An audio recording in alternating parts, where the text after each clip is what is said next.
Hello guys, দেখুন কিভাবে মাছের ডিম রান্না করা হয়। এটা একটা অন্য পদ্ধতিতে রান্না করা হবে।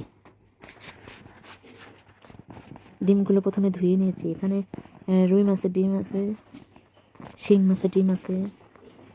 এই ডিমের ভিতরে আদা বাটা, রসুন বাটা, পেঁয়াজ বাটা, মরিচের গুঁড়া, হলুদ গুঁড়ো, লবণ সব কিছু একসাথে দিয়ে মিশিয়ে নেওয়া হবে।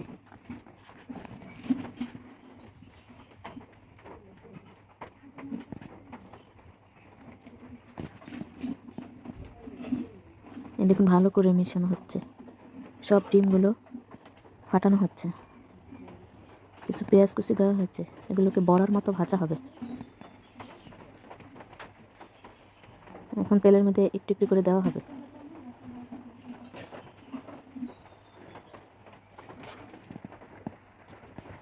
এই দেখুন সেই ডিম ভাজাগুলো এভাবেই ভেজে নিতে হবে।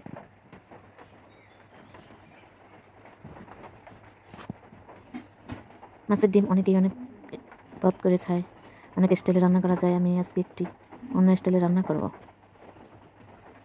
এগুলোকে একদম দেখা যায় ডিম ভাজার মতো।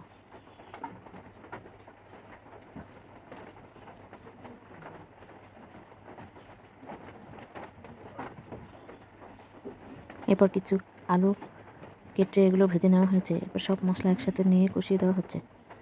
সেই আলু ভাজাগুলো কষানো হচ্ছে।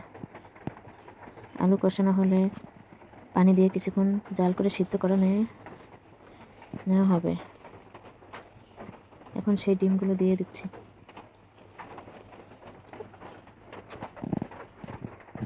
ডিমগুলো দেওয়ার পরে কিছুক্ষণ জাল দিতে হবে যেন ডিমগুলো ভালো করে সিদ্ধ হয়।